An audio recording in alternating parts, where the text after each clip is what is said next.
Now at 5, votes are still being counted in the 2022 election, but attention is already shifting to 2024. Yeah, that's thanks in part to the potential GOP showdown between former President Donald Trump and Florida Governor Ron DeSantis. The former president taking a shot at our newly reelected governor 24 hours ago, saying in part, quote, "Ron came to me in desperate shape in 2017. He was politically dead, losing in a landslide to a very good agriculture commissioner, Adam Putnam.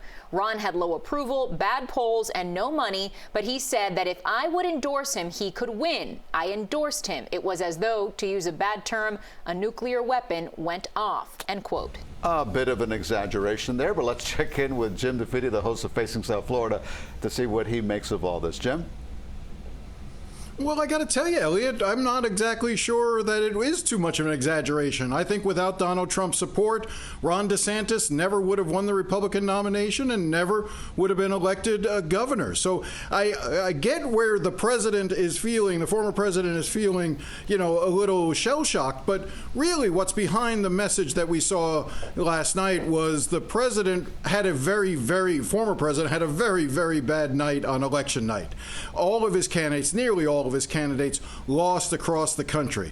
More than likely, he will have cost the Republicans the chance to gain back the Senate. A lot of the House candidates that he supported, that the MAGA-style candidates across the country, many of them went down in defeat. And while the Republicans are still likely to eke out a small victory in terms of taking control of the House, it's going to be a nightmare scenario where it's just going to be by a handful of votes at best. So the president has been, the former president, I keep saying that, I got to keep saying that, the former president has been stewing and angry according to reports. He realizes that everyone is blaming him for the lack of a red wave. There was a red wave here in Florida and in Miami, but not across the country.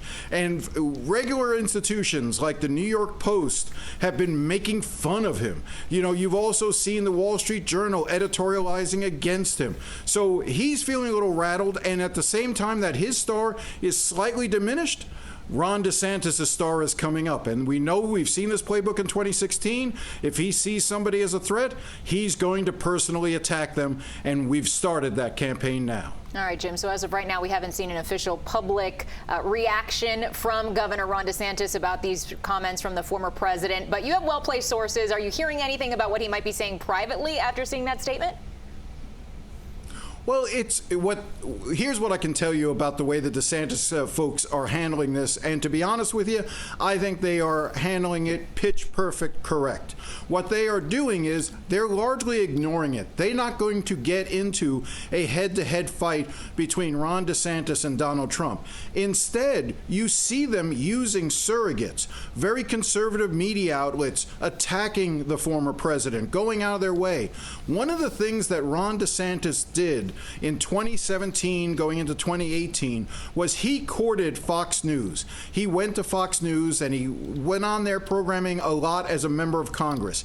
And he did that to curry favor with Donald Trump.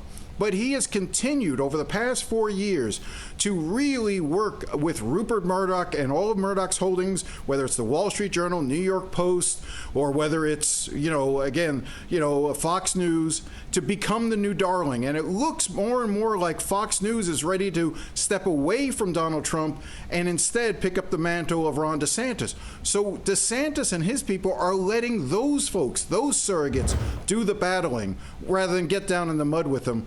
And so that, I think, is a really, really smart strategy by Ron DeSantis. He doesn't have to respond. He can sort of weigh back. The former president, may announce his candidacy, come next week. Even if he does, Ron DeSantis can wait months before jumping formally into the presidential race. Well, he feels he can attack them the way he dealt with Marco Rubio, Ted Cruz, Jeb Bush, and so many other Republicans back when he first ran. Jim, thank you very much for your insight. Appreciate it.